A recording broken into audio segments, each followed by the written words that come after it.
Hello, my name is Jeff Young, and I am an author and editor with Fortress Publishing. And if you notice the background behind me, there's a bunch of gods with me today, because today I'm going to read you something from the Anthology TV Gods, which was something that we put together around the idea of take your favorite pantheon and your favorite television show and mash the two of them together so that hilarity can ensue. The pantheon we're going to talk about today is the Greek pantheon, and the television show is the television show Cheers. So hopefully, if I've done my job correctly, you'll recognize some of the characters without the names. And this is called Yamas. And I will start as soon as I show you the cover to the book.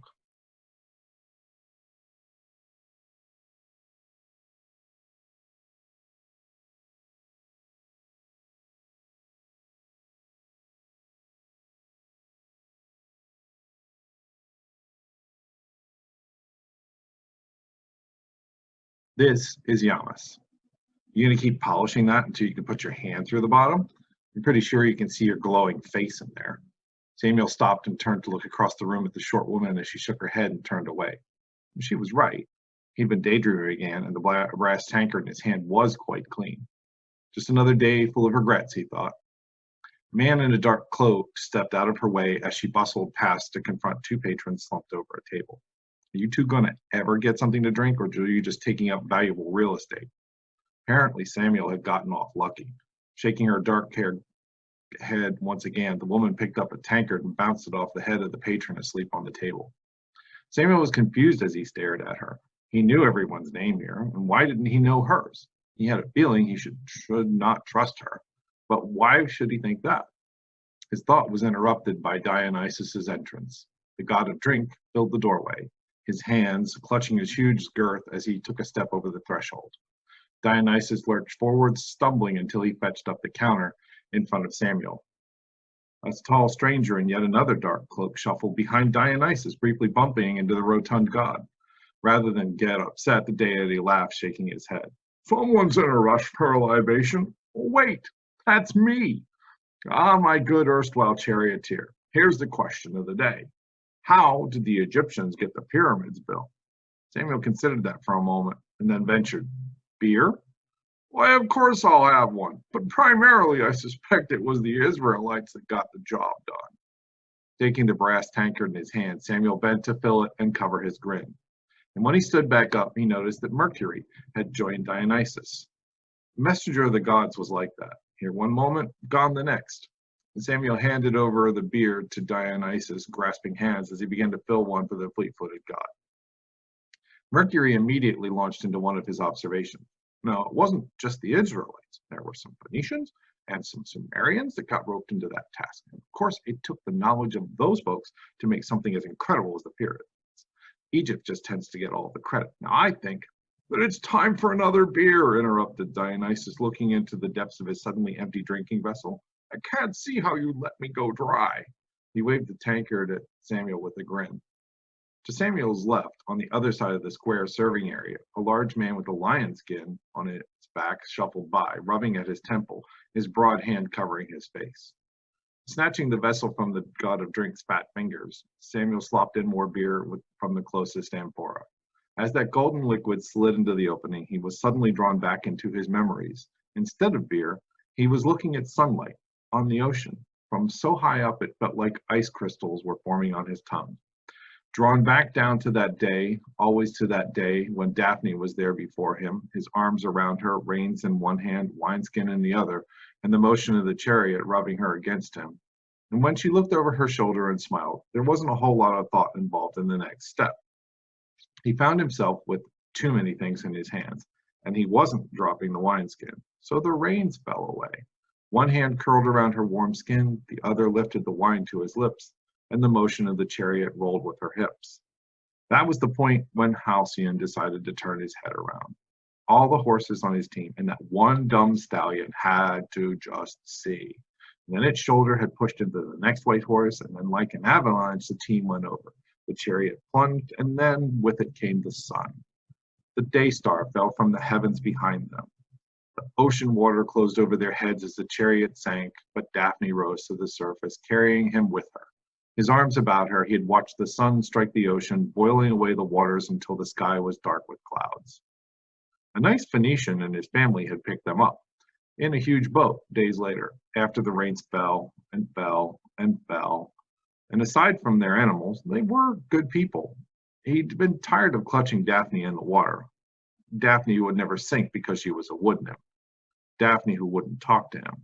And Daphne who he ultimately ended up blaming for everything.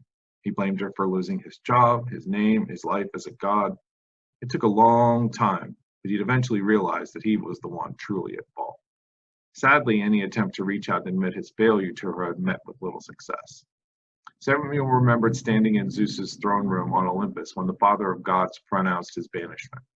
He'd been drunk then too. In the middle of Zeus's speech, Samuel had stood up, leveled a finger at his father, and shouted, "Like you've never made a mistake before." The hall went silent and static electricity crackled among the draperies. "At least I admit it," Samuel finished. In that moment, Hera, his stepmother, turned and looked at him. For the first time, she actually looked at him like someone. She gave him a brief nod before turning away, and then his father took away his name and his purpose, like neither had ever existed, and gave them to someone else. "It looks like we're done here," Diana said, lifting his arm to stop the beer from flowing over the top of a full tankard. His twin sister and co-proprietor of the bar looked at Samuel with concern. The curve of her omnipresent bow rose in an arc over her shoulder. Even when bussing tables, Diana still wore the bow. "Too good to last," Dionysus whined from where he lay on the floor, mouth open to catch the spillage. Samuel blinked at the portly god. Apparently his daydream had been so intense he'd missed the god of drink clambering over the bar to rescue errant alcohol, as well as his twin even coming to the rescue. Diana smiled and handed Dionysus the tankard, leaving him lying there on the ground. "When in doubt, flatten out," observed the god, sipping his beer with a grin. Then Diana stepped back from the leering drunkard. When Dionysus struggled to his feet, she caught the lamp he nearly knocked over. The bar was covered with tarred hides, its only light provided by shielded oil lamps that were kept behind the serving area of the bar, usually outside of the reach of drunken patrons. Then Diana pulled Samuel away to the other side of the counter. "I'm worried about you. You've been doing this for years. At first I thought it was the worst possible idea to constantly work with the one thing that ruined your life. Do you really think it's helping?" Samuel couldn't meet her eyes. His twin always seemed to know what was going on in his head. At least she'd stopped him from reliving the moment. But the things that still stuck with him, there were the good aspects. The feel of the reins in his hands, the wind on him, of, well, if he was honest with himself, of being in control. And when he looked up, finally Samuel told her the truth. "Really, I tend to remember the good things. Being around the beer, the wine, and everything else, it's the best reminder that I could have of what people do when they lose control. And then I don't want it anymore. I just want to hold the reins again." Her smile was amazing, but he only saw it for a moment because his gaze had caught on the broad shoulders of a man coming through the hide door.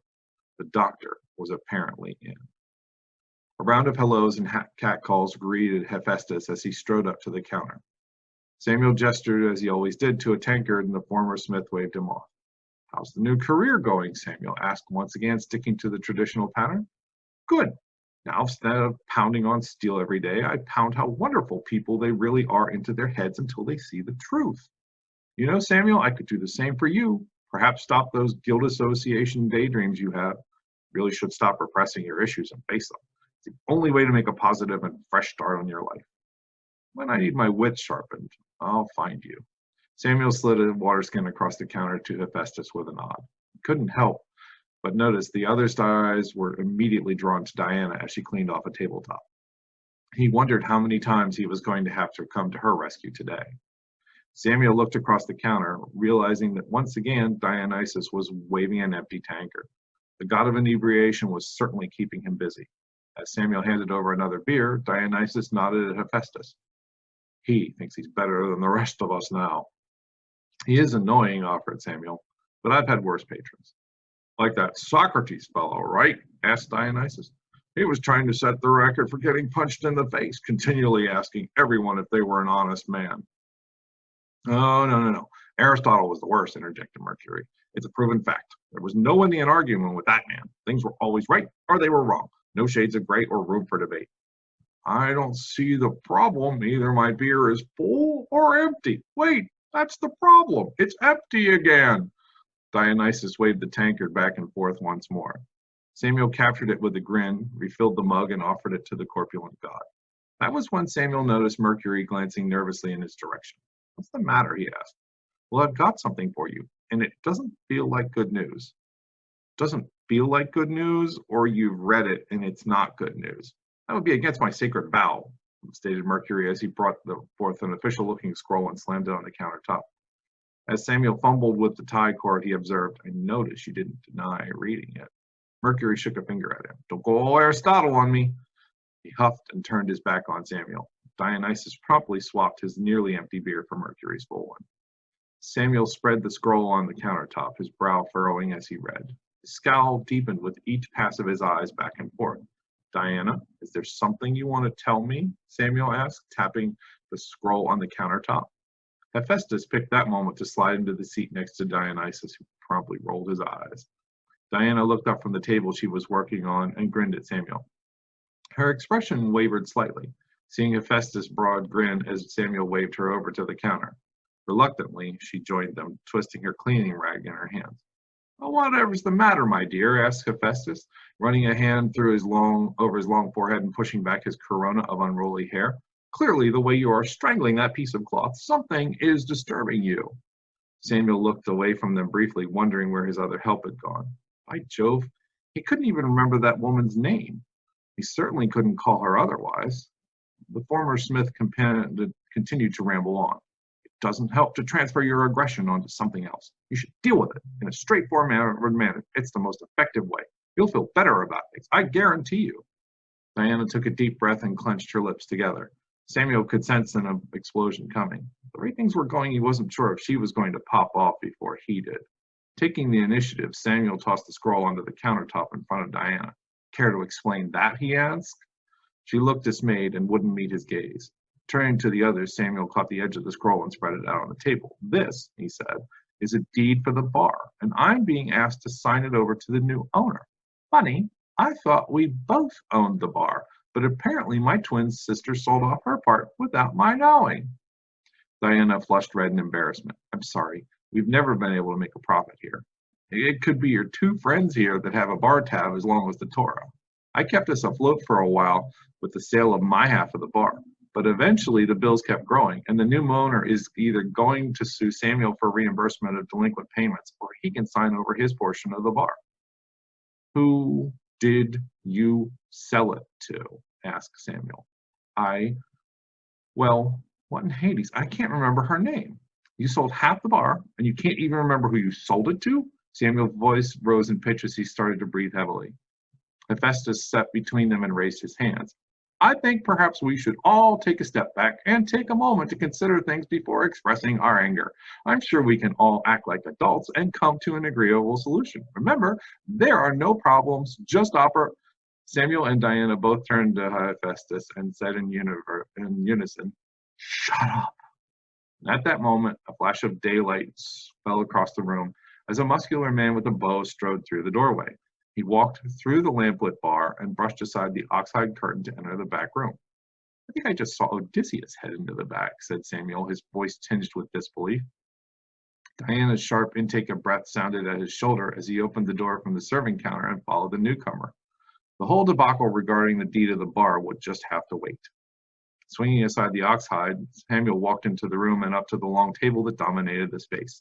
At the very head sat the dark, curled serving wench, and about her were scattered the history's many heroes. Perseus, Theseus, Hercules, and Jason. Odysseus stood with his bow drawn, the knock of an arrow against his cheek. His aim, once fixed, never missed. The arrow pointed straight at Samuel. Samuel heard Diana move before he could say anything. In an instant, she'd drawn her ever-present bow and sent an arrow in a blower towards Odysseus. Her target, however, wasn't the hero. She parted her bowstring with her shot, and his arrow flew off to strike the wall where it hung quivering. Already Samuel could see a red wheel forming across Odysseus's arm from the lash of the bowstring. Quick as a thought, she nocked another arrow. Samuel didn't let the archery distract him. He continued to stare at the woman who'd recently bussed the tables out front. She clutched a scroll in her right hand that looked suspiciously like the one that Mercury had just delivered. Samuel knew her, but every time his mind got close to her name, the word slid away. The charioteer. Our company is complete. Have a seat, Apollo, and let us talk. After all, I own the place now, or I will soon. Talk of what? Well, I like the company you keep. I see no reason to join your group. Don't you want to strike back at the hand that cast you down? How many here have lost their way due to the gods' fickle whims? How many lost family and friends, their own happiness, just to entertain the Lord of Olympus? If Zeus is all-powerful, then he could have stopped any of these things from happening. Instead, he reveled in these misfortunes and played games with your lives, just like he's done with mine.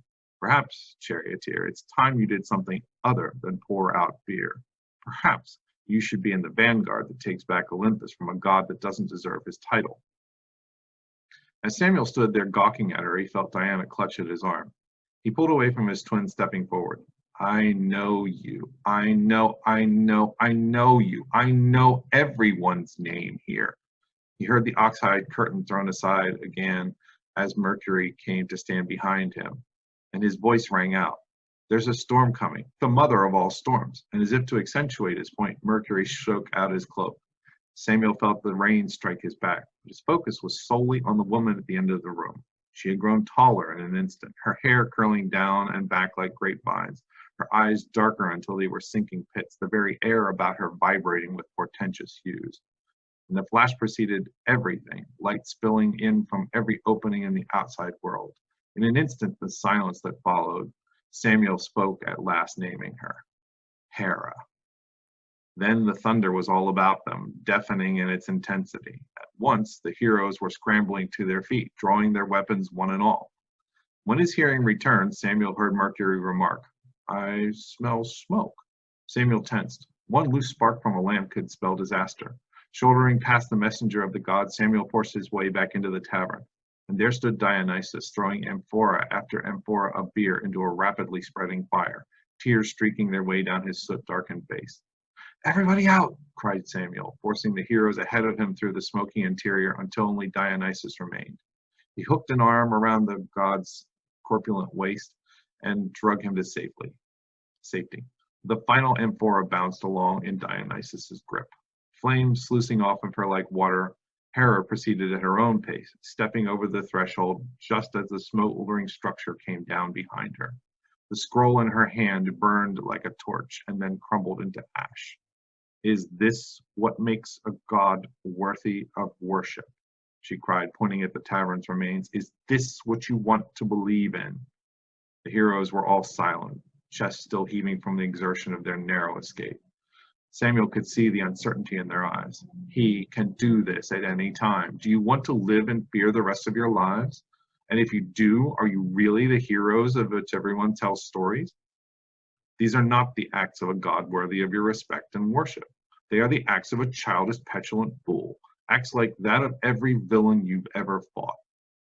Samuel stood there listening to the crackling of the fire that consumed the only place he had ever called home for years. His mind was racing, and it was an instantaneous judgment without consideration, for after all, Hera hadn't even heard from the heroes before Zeus struck. They could have just as easily turned her down and walked away. That was not right. Charioteer, we go to war. Will need such skills as yours. What do you say? Samuel stared hard at her for a long moment. His foreseeable future was in ashes at his back, the place where he'd regained his sense of self, gone forever. Perhaps it was time to gain back some control. He'd regained himself, but had he regained his purpose? He sensed Diana come up behind him, and when he reached out, he felt her grasp his hand. His other palm itched for the feel of the reins once more. I say we ride out. And with that, the clouds broke briefly, and a shaft of sunlight fell down around them. For the first time in years, Apollo smiled and took back the reins of his life. That is Yamas from TV Gods. And if you're looking for something to read, TV Gods has plenty of other stories from fantastic authors who decided to play around with pantheons and various television shows. That isn't even enough for you. There's TV Gods Summer Programming, which is volume number 2. So you can find those items on your favorite online bookstore or at fortresspublishinginc.com.